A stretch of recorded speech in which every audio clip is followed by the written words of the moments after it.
Contrast that with rule by law. In this autocratic model, the law isn't a shield for the people, it's a tool for the state. Contracts are always subordinate to the vague definition of national interest. This means the rules can change overnight if they become inconvenient for those in power. This fundamental difference in stability dictates the investment horizon. Under the rule of law, businesses plan for the long term. We're talking decades. They build infrastructure and invest in research because they know their assets are safe. In a rule-by-law system, the strategy is extract and exit. Because the future is uncertain, investors look for short-term wins. They get in, take what they can, and get out before the political winds shift. Perhaps the most profound difference lies in individual status. In a rule-of-law society, you are a citizen with rights. Your standing is inherent. However, in a rule-by-law system, you are a subject with permissions. Your ability to do business, speak, or even move is a gift granted by the state, one that can be revoked at any moment. The most representative document containing the citizen with rights concept is the Universal Declaration of Human Rights.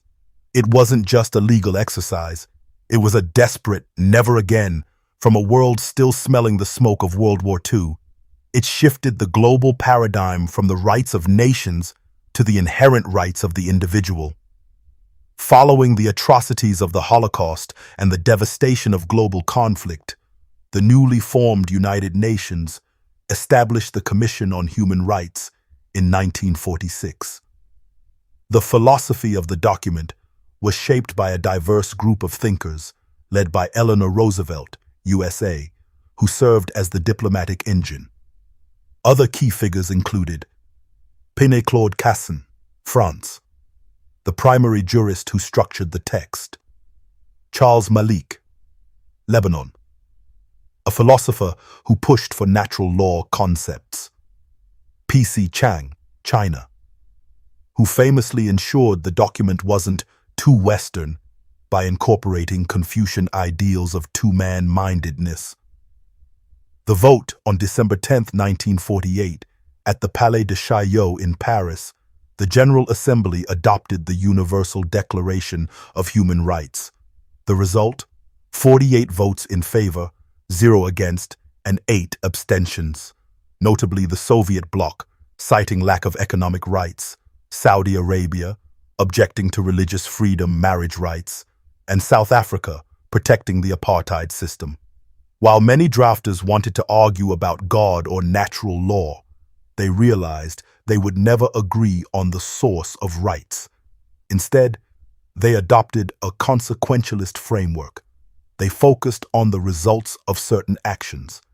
A consequentialist approach to values is the core of humanism, an ethical system built on the basis of enlightenment ideas. It appears to be the only one that does not cause painful divisions and can be approved by all humanity. If we treat humans poorly, the consequence is war and chaos. If we protect them, the consequence is peace. This simple consequentialism led to 3 main operational rules. The rule of non-discrimination. If rights are granted based on merit, race, or creed, the consequence is a hierarchy that inevitably leads to conflict. Therefore, the rule must be universal. If even one group is excluded, the entire legal shield for the rest of humanity is compromised. The indivisibility rule. You cannot have political liberty, free speech, without economic security, food and shelter, and vice versa. From a consequentialist view, a starving person cannot effectively exercise a vote, and a voter without rights cannot protect their food supply.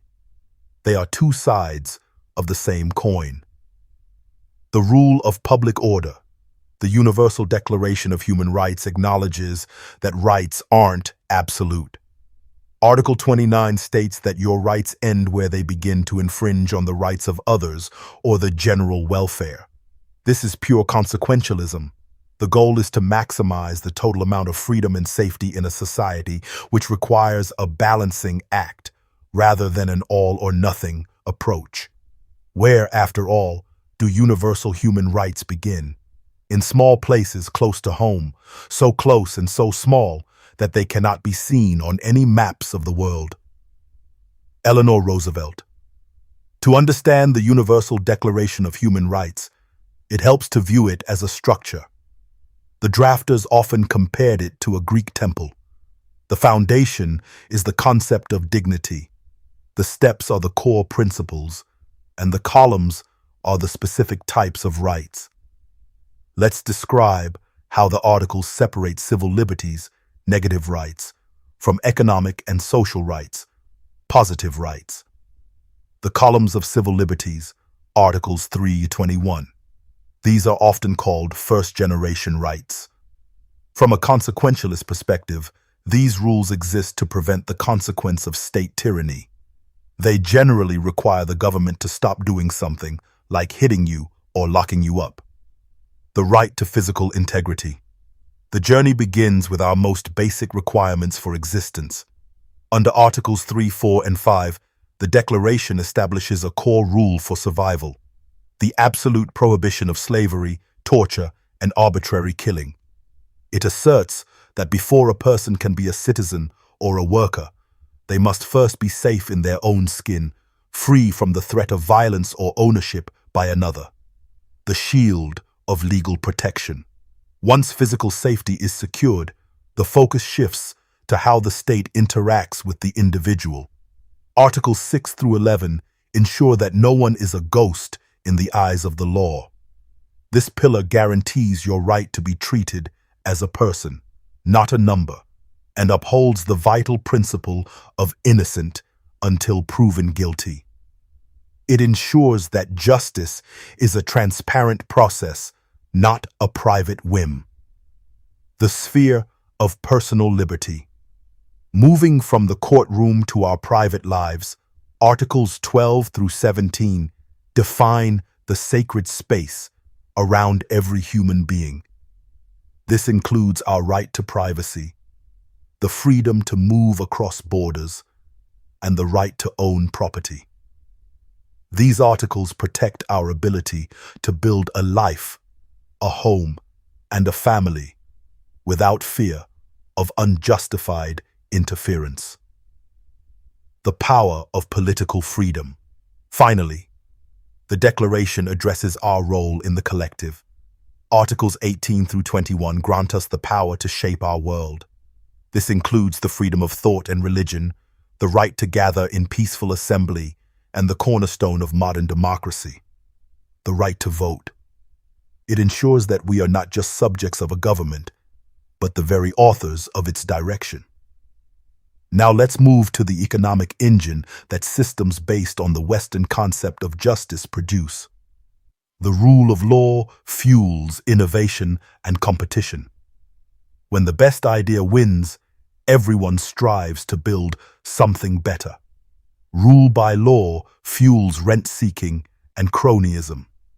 When the law is flexible, success doesn't come from building a better mousetrap. It comes from knowing the right person in the capital. It's not about what you know, but who you serve. The rule of law is an insurance policy for the future, while rule by law is a mortgage on it. Justice is the invisible infrastructure that allows a stranger to trade with a stranger and a scientist to spend a lifetime on a single discovery. It is the transition from might makes right to right makes might. The Western Enlightenment concept of justice is not just one opinion among many. It is the only system in human history that has successfully scaled human dignity, protected the vulnerable from the powerful, and created sustained prosperity. It is a shield that we must defend, for when the rule of law vanishes, the bad ruler can destroy a century of progress in a single decade. When the Founding Fathers designed the American experiment, they weren't just reading philosophy, they were studying Roman engineering. The corpus juris civilis rediscovered during the Renaissance, provided the objective logic that informs the U.S. legal system today. The Roman principle of libertas was not freedom to do anything, but the right to be protected from the arbitrary power of a magistrate. This evolved directly into the Fifth and 14th Amendments, ensuring no person is deprived of life, liberty, or property without due process. While the U.S. uses common law, the Roman concept of stare decisis, standing by things decided, created the predictability necessary for a continental economy. Roman law moved property from communal use to individual dominium. This is the bedrock of the takings clause in the U.S. Bill of Rights. The state cannot take your land for public use without just compensation. While the Enlightenment is often associated with 18th century coffee houses in Paris, its practical application in the 20th century provided the logical framework for the economic miracles of the Western world. Here are the 4 core Enlightenment principles that acted as the operating system for their success. The rule of law versus rule by law. In a hardware-rich autocracy, the law is a tool used by the ruler to control the people, rule by law. In the Enlightenment model, the law is a set of rules that even the ruler must follow, the rule of law. Economic impact. This creates predictability.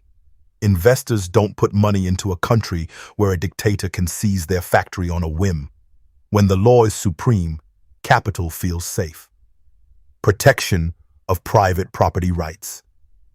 The Enlightenment philosopher John Locke argued that the protection of life, liberty, and estate was the primary reason for government. The incentive engine. If you know that you will own the fruits of your labor, you are incentivized to innovate and work harder. In resource-rich autocracies, property is often contingent on political loyalty, which kills the drive to build long-term value. Meritocracy and rationalism. The Enlightenment replaced who you know, nepotism, tribalism, with what you know, reason and science. The efficiency boost. By shifting toward a rationalist bureaucracy, Western countries ensured that their most talented engineers and administrators, not just the cousins of the ruling elite, were running their industries. This software update allowed them to outcompete nations that were much larger but less efficiently organized. The social contract and stability.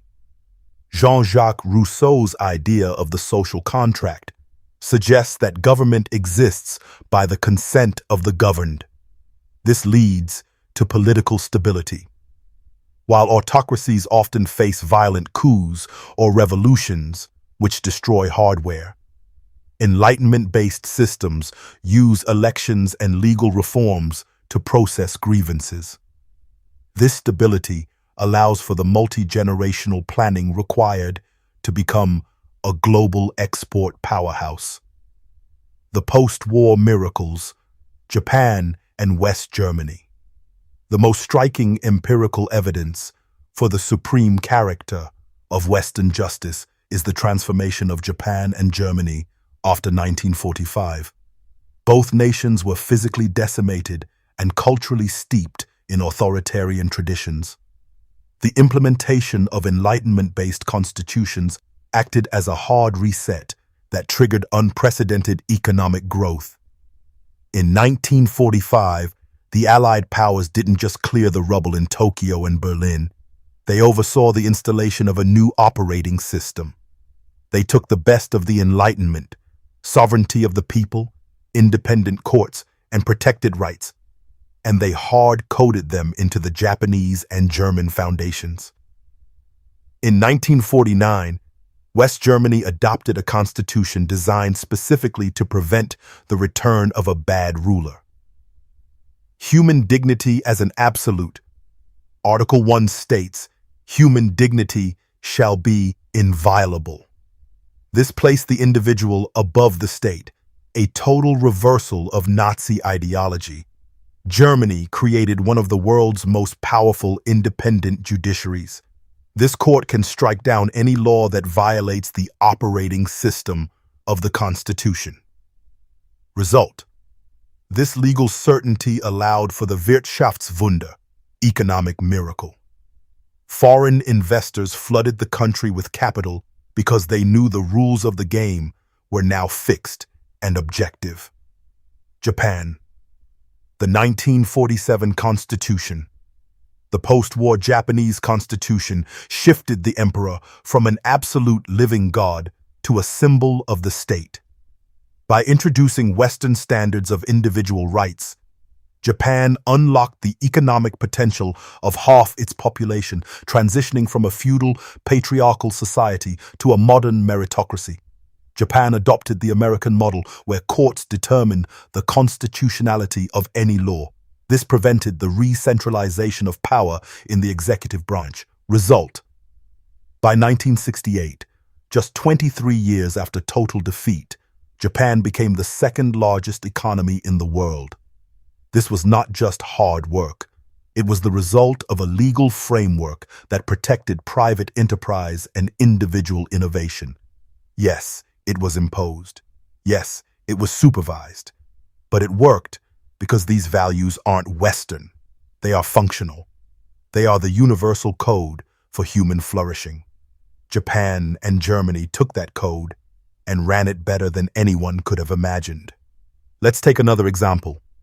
In his 2017 essay and subsequent book, The Case for Colonialism, Bruce Gilley argues against the prevailing orthodoxy that colonialism was an unmitigated disaster. His central thesis suggests that colonial rule, specifically when it introduced Enlightenment values, laid a foundation for stability and prosperity that many countries struggled to maintain or replicate after independence. According to Gilley, countries that preserve these institutions, rule of law, property rights, and administrative transparency, generally outperformed those that rejected them in favor of anti-colonial ideologies. Singapore can be invoked as the gold standard for maintaining colonial-era Enlightenment values. After independence from Britain, Lee Kuan Yew did not dismantle the British legal or administrative framework. He reinforced it. Singapore maintained the British common law system, providing a predictable environment for global trade. Instead of tribal or political patronage, the state utilized a professional civil service modeled on the British colonial administration. By protecting property rights, a core Enlightenment concept, Singapore transformed from a resource-poor port into a global financial hub. Another example is Botswana. While many neighboring nations fell into big man autocracies or Marxist experiments following independence, Botswana is often cited as a nation that leveraged institutional continuity. Botswana's leaders integrated traditional Tswana notions of consensus with British parliamentary and legal structures. Unlike countries that nationalized mines and saw corruption skyrocket, Botswana maintained a clear, Western-style legal framework for mining, ensuring that diamond wealth benefited the national budget rather than private pockets. The colonial heritage of legal systems provides a measurable difference in outcomes. He often compares Belize, former British Honduras, with its Central American neighbors. Belize's adherence to the British legal tradition provided a level of political stability and protection of civil liberties that was often absent in neighboring countries which faced frequent coups and caudillo, strongman, rule. Gilley contrasts the successes above with countries that actively sought to purge colonial Enlightenment values, viewing them as tools of oppression. Zimbabwe. Under the leadership of Robert Mugabe, Zimbabwe moved to systematically dismantle colonial-era property rights, most notably through the fast-track land reform program. By seizing commercial farms and disregarding Western legal norms, the country experienced economic consequences, a total collapse of the agricultural sector, leading to world-record hyperinflation. Political outcome: a shift toward authoritarianism and a sustained humanitarian crisis. Guinea. In 1958, Guinea was the only French colony to vote for immediate independence, leading to a sudden and hostile withdrawal of French administrative and technical support. The rapid loss of bureaucratic infrastructure left a void that was filled by a centralized, socialist model. Result? This led to decades of economic stagnation and a series of repressive regimes as the country struggled to rebuild its systems from scratch. Hong Kong.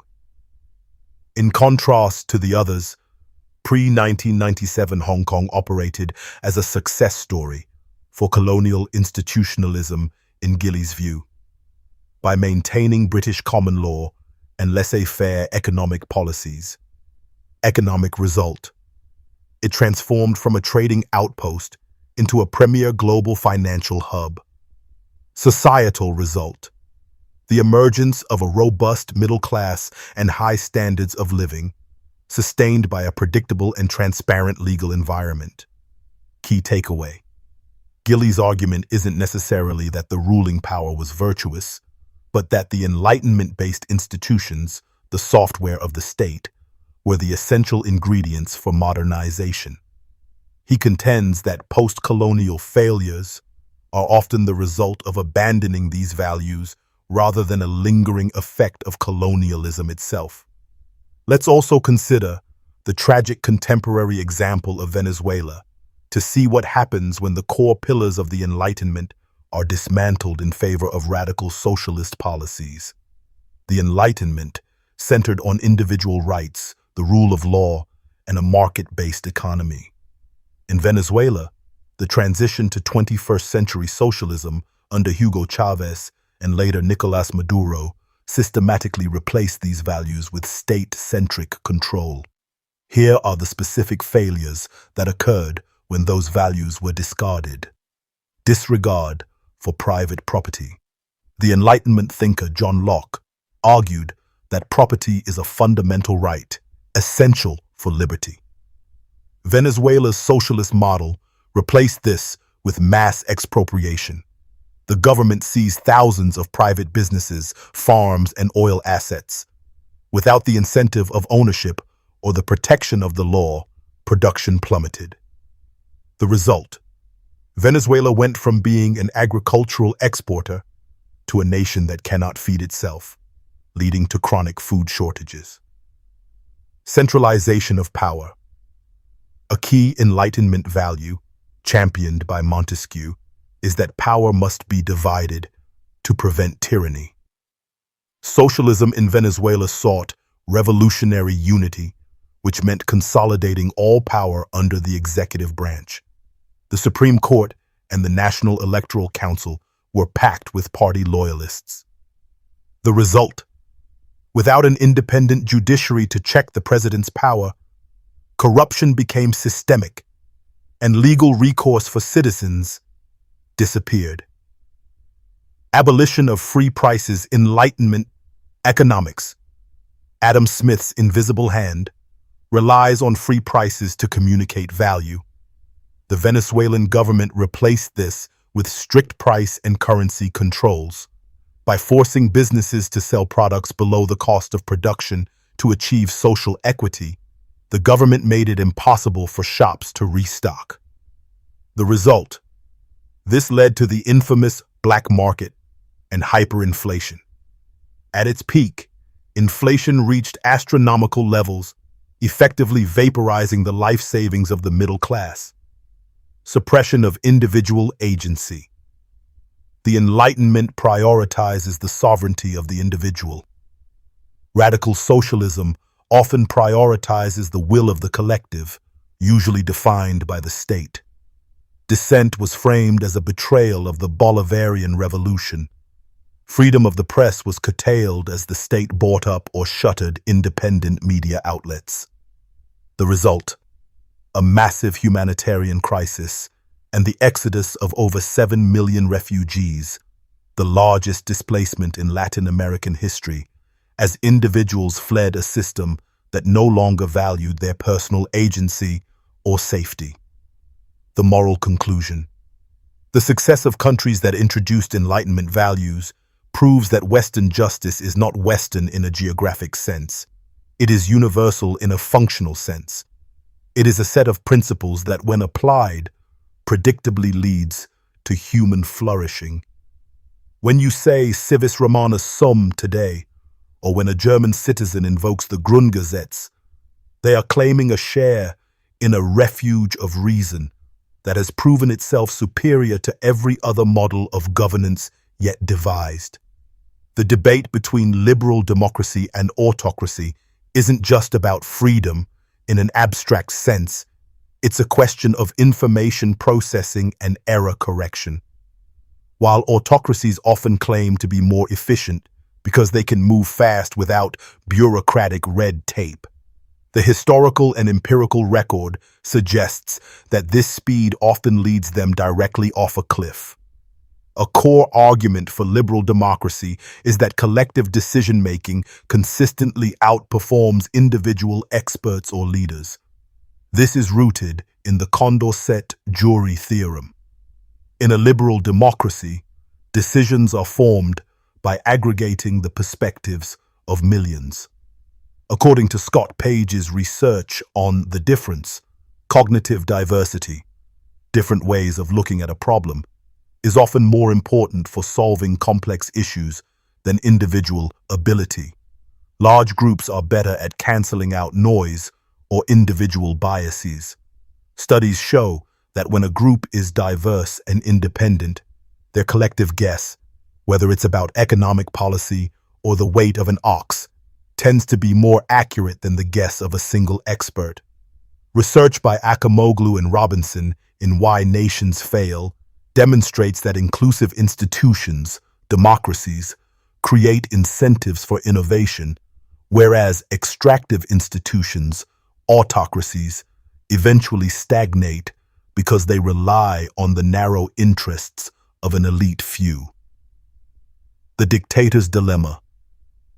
In an autocracy, the flow of information is bottom-up only when it's positive. This leads to what political scientists call the dictator's dilemma. The yes man effect. Because an autocrat has the power to punish dissent, subordinates are incentivized to hide bad news and exaggerate successes. The leader eventually makes decisions based on a distorted reality. In a liberal democracy, free speech and a free press act as an early warning system.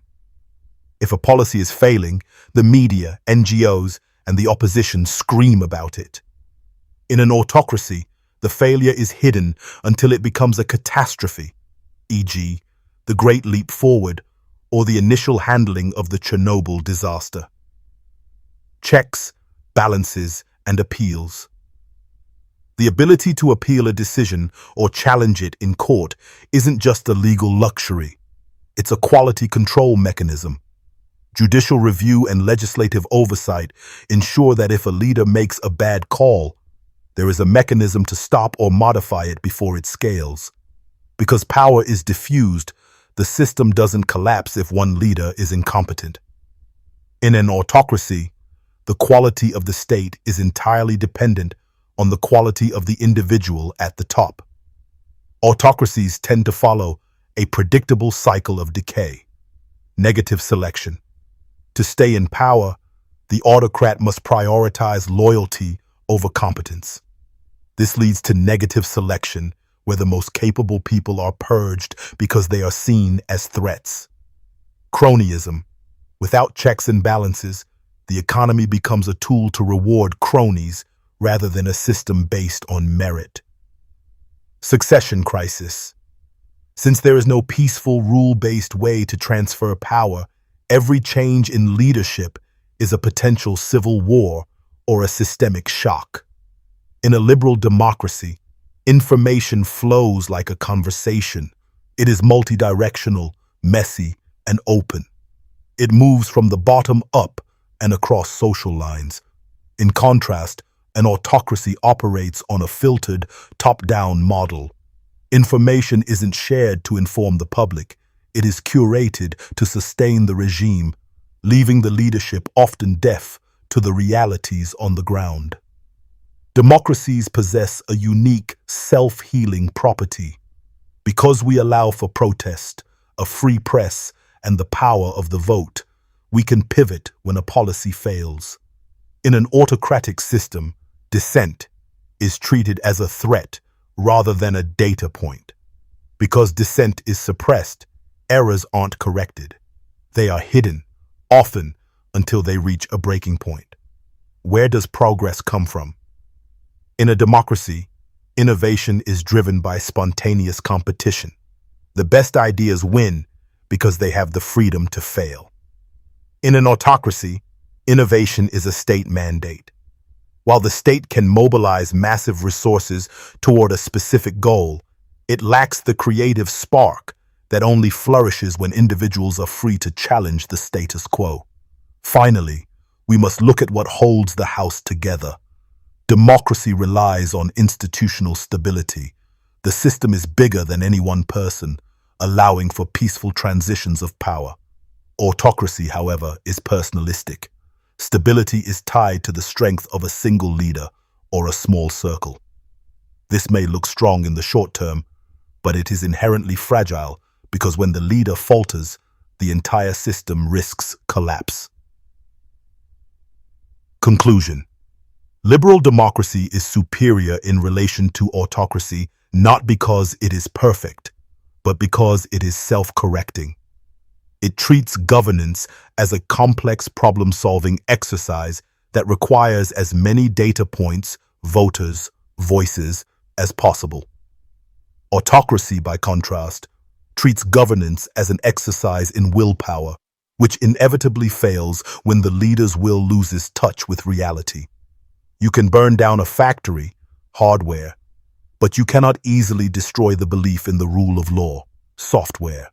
As long as the people still believe in the system, they will build a new, better factory in its place. It is not from the benevolence of the butcher, the brewer, or the baker that we expect our dinner, but from their regard to their own interest. Adam Smith. The Wealth of Nations. Many nations have the hardware of prosperity, natural resources, large populations, and factories. But without the software of Western justice, they remain trapped. We are obsessed with the hardware of nations. We count their oil barrels, we measure their skylines, and we map their borders. We treat prosperity like an inventory problem. But history proves that hardware is a lie. If hardware were the secret to success, the resource-rich autocracies of the world would be the undisputed leaders of the 21st century. Instead, they are haunted by the middle-income trap, stagnating in the shadow of their own wasted potential. They have the gear, but their operating system is riddled with viruses, corruption, subjectivity, and the whim of the powerful. Now look at the Phoenix nations. Look at West Germany and Japan in 1950. Their hardware wasn't just missing, it was smoldering. They had no oil, no factories, and no infrastructure. By every physical metric, they were bankrupt. But they possessed the most powerful software ever written, the Enlightenment. They installed a system where the law is a shield, not a sword. They protected the right to own. They rewarded the merit of the mind over the bloodline of the birth. They traded the chaos of rule by law for the boring, beautiful predictability of the rule of law. The result? The rubble became a powerhouse. The resource-poor island became an innovation hub. They didn't dig their wealth out of the ground. They built it out of thin air using the software of freedom and fairness. If you still think prosperity is about what you can dig out of the ground, consider this. According to the World Bank and recent longitudinal studies, countries in the top 25% for rule of law have a GDP per capita that is not just higher. It is more than 40 times higher than those in the bottom quartile. Think about that. The nations that built their foundations on the software of the Enlightenment, on property rights, independent courts, and government accountability are 4,000% more prosperous than the nations that relied solely on the hardware of their natural resources and the rule by law of their dictators. The data is clear. You can have all the oil in the world, but if your legal system is a black box, your economy will eventually stall. But if you have a system that the world can trust, you don't need a single drop of oil to become a superpower. Hardware is what a country has. Software is what a country is. Stop looking at the map. Start looking at the code. As we look at the global stage today, remember this. You can level a city to the ground, and if the software is sound, it will rise again. But you can give a tyrant all the gold in the world, and if the software is broken, he will only manage to build a monument to his own failure. Hardware is what a country has. Software is what a country is. Invest in the system. Protect the law.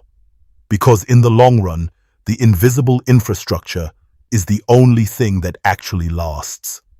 Our biological inclination toward fairness is better served when justice is administered by the state, rather than being driven by vengeance in an honor culture.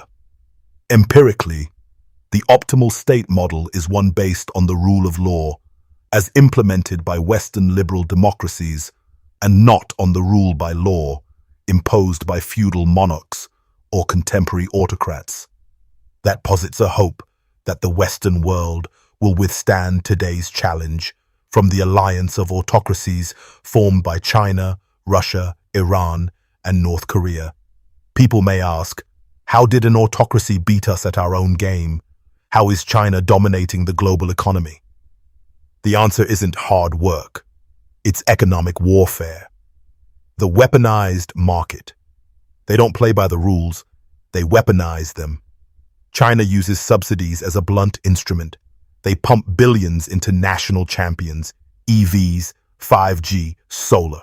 They sell goods below cost to kill Western competition, bankrupting our industries before we even leave the starting blocks. They didn't spend decades on R&D. They bypassed the bill. First, forced handovers. You want their market? Give them your blueprints. Second, systematic theft.